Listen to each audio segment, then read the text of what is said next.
Hello everybody, welcome back to the channel. I am Al. And I am Boomer! We're at the end of Man in the Pond! This is the last chapter! Oh no! Oh no, Boomer, you introduced it already!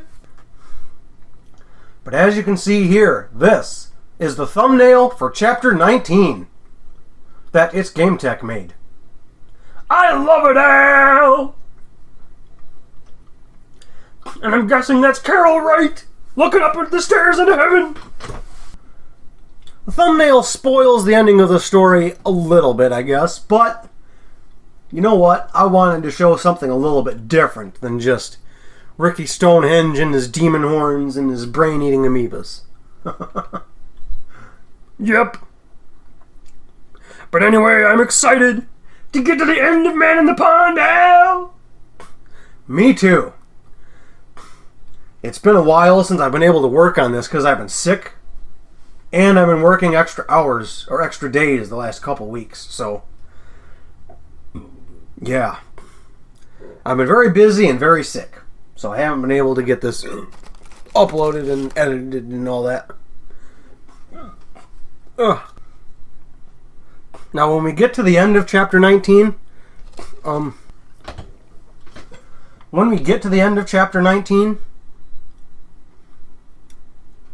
I forgot what I was going to say there.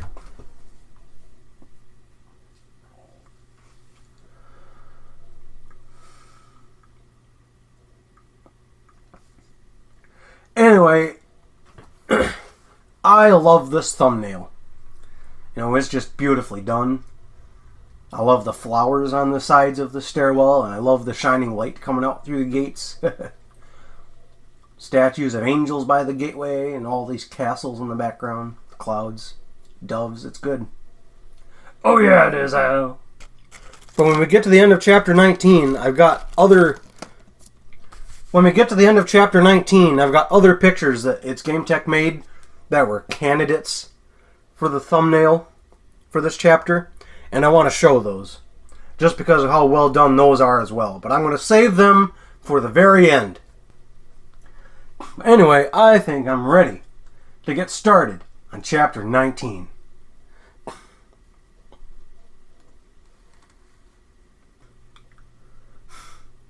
Miss Woodman pulled into the driveway next to Albert's red car. After stopping her station wagon, she took out the keys and took a moment to watch the excavator do its work. There were a few trucks parked over by the pond, but her curiosity about what they were doing was far less than her desire to see Annie and to make sure she was okay. Getting out of the car, a breeze rustled her blonde hair as she adjusted her glasses and her colorful green sweater that was covered in little tiny planets from the solar system. The majority of them were miniature Earths, Marses, and Saturns, but there were a few of the other planets on her shirt as well. Annie spotted her immediately, and she ran over to tell her favorite teacher how she was doing. Miss Woodman! Annie cried. The lady put her arms around the girl and hugged her. Annie! It's good to see you! Kneeling down in front of her, Miss Woodman said, You look great for a girl who just had an amoeba in her head. Annie shrugged. The doctor says it was a miracle. I think I believe it. I believe it too, Miss Woodman said with a laugh. Are your mother and father home? Yes, Annie told her as she took her teacher by the hand and led her up to the front door. Daddy's trying to sell the house to ghost hunters because they got the demon out of our pond. Miss Woodman raised both of her eyebrows in shock. Ghost hunters? A demon in the pond? Your family sure knows how to pick a good home, don't they? Just not my daddy, Annie said with a laugh. He picked the worst one there was. Did he get a good deal on it? Miss Woodman asked as they ascended the steps to the front door. Yes, but he says it still cost him an arm and a leg, was Annie's answer. The moment they stepped in through the doorway, Albert and the paranormal investigators were just finishing up.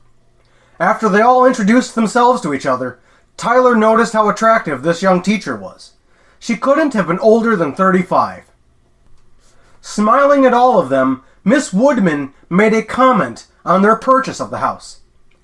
I heard you guys bought the place to take it off their hands. If everything I've heard was as bad as it sounds, then you are good people. Oh, they are, Lisa agreed as she walked into the kitchen with Martin. We couldn't have lasted through all this without them. Oh, hey, Martin, Albert said, pointing at his son suddenly. After we move back to our old house, I think the two of us should go on a camping trip. Raising his eyebrows in surprise, Martin glanced at his father. Where are we going? Somewhere close to our old house, but not too far in the woods, Albert said. I want to tell you about something that happened when I was 18, out in the mountains. Martin rolled his eyes. The Dogman story?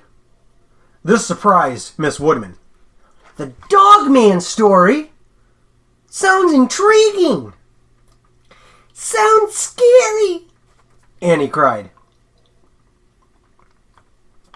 Do I want to hear that story, Dad? Martin asked, now looking confused. Your Aunt Sarah thinks I should tell you about it in my own words, Albert said. I'll tell you about it when we go camping. Wow, you've all seen some wild things, haven't you? Miss Woodman asked excitedly.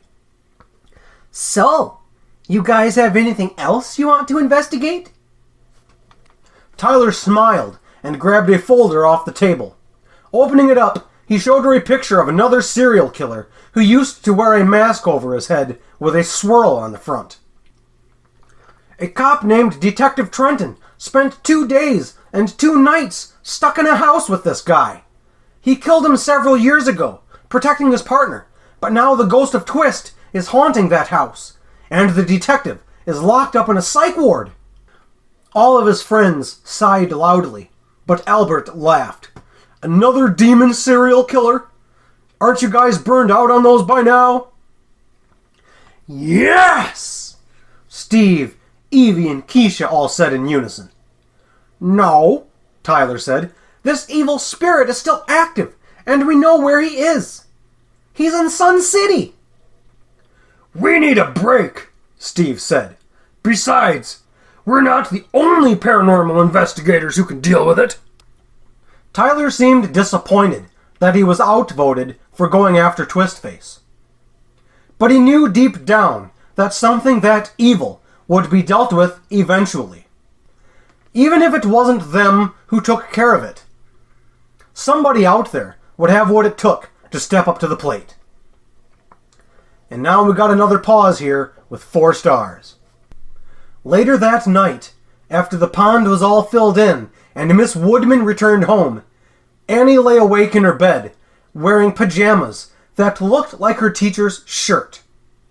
For some reason, she couldn't sleep, and she was wondering what happened to the woman in her nightmare. Carol had done everything in her power to protect the poor little girl from Ricky Stonehenge, but after waking up in the hospital, it seemed like the woman she saw during her coma had vanished. Letting out a sigh, she got out of bed and slowly walked over to the window, where she parted the curtains. Looking out at the area where the pond used to be, she wondered where the killer's spirit had gone as well. Of course, she didn't have to wait long to get an answer, because she saw Carol standing between the gas pig and the big tree, still wearing her trench coat. Carol waved and smiled, causing Annie to do the same. Opening the window, the girl called out to her, You're really here! Where did you go? Looking at her through the screen, Carol's smile faded. I had to leave you for a bit. Now that you're awake, I'm no longer inside your head. Where did that evil man go? Annie asked. He disappeared too. Swatting the air with her hand, Carol chuckled. He's long gone, so don't worry about him. It's just that I have to leave too. Where are you going? The girl asked. Why can't you stay? Because I'm free now, Carol told her. You saved me just as much as I saved you. I have to go now. Becoming sad, Annie waved to her but said nothing. Then Carol waved back, just as a breeze rustled her hair and the leaves on the tree outside. The woman grinned at the young girl, but then a glowing, white doorway appeared directly behind Carol. Annie's eyes opened wide when she saw it. Pointing at it, Annie cried, "Look!" When Carol turned around, she timidly approached it. The moment she reached the threshold, she looked up and saw stairs. At the top was her son, motioning for her to climb them.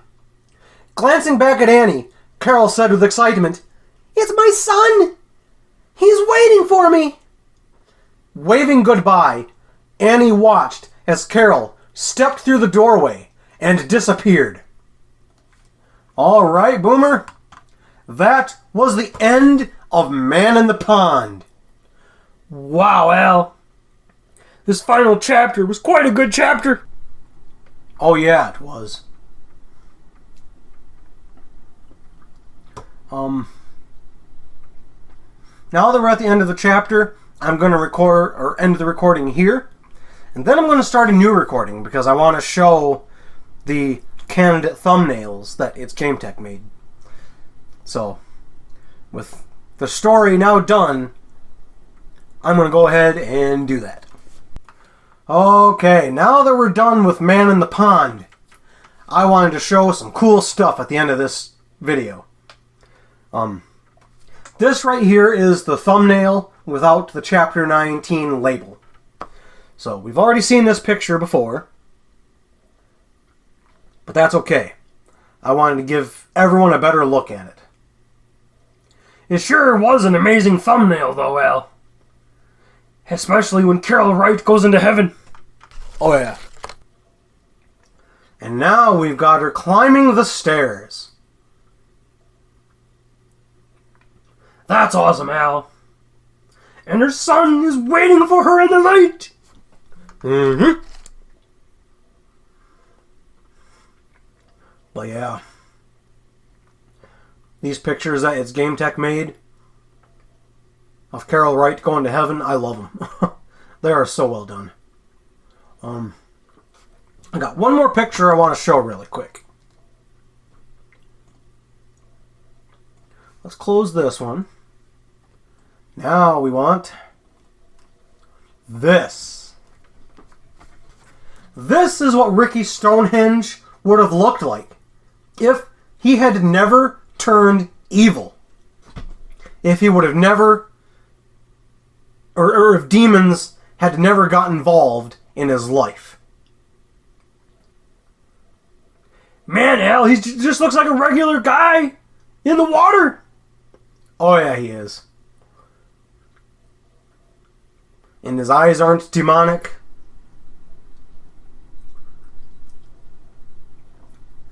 And I love that sunlight in the background out there, behind the trees off in the distance. Oh yeah. I like how there's flowers and lily pads in the pond. And trees are on the sides. It's awesome, Al. Oh yeah. This almost ended up being the thumbnail for Chapter 19, but I really wanted the thumbnail to be Carol Wright going into heaven, so that's why I went with that one instead, despite how amazing this picture is. But yeah, this is what Ricky Stonehenge would have looked like if he would have just been a regular guy from the beginning. Not a serial killer, not demon-possessed, none of that. Oh no, Al, the vent in the floor is on again. That's why we're not recording right now. We're not saying anything. Yeah, stupid vent. I recorded Chapter 19 in parts because every time the vent turned on, I stopped the recording because sometimes when the vent is running, the microphone records a squealing noise. So I gotta try to record when the furnace is off, but it's running right now. Oh no! But yeah.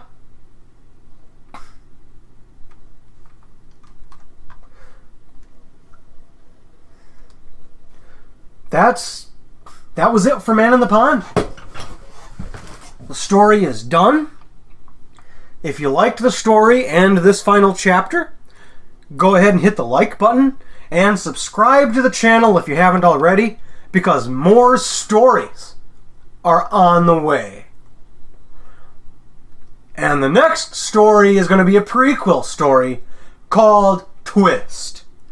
And it's about Tyler's demon serial killer, Twistface. Oh no! Not Twistface! But we'll wait a couple weeks before I record that, because I want to take another break now that I've got Man in the Pond finished.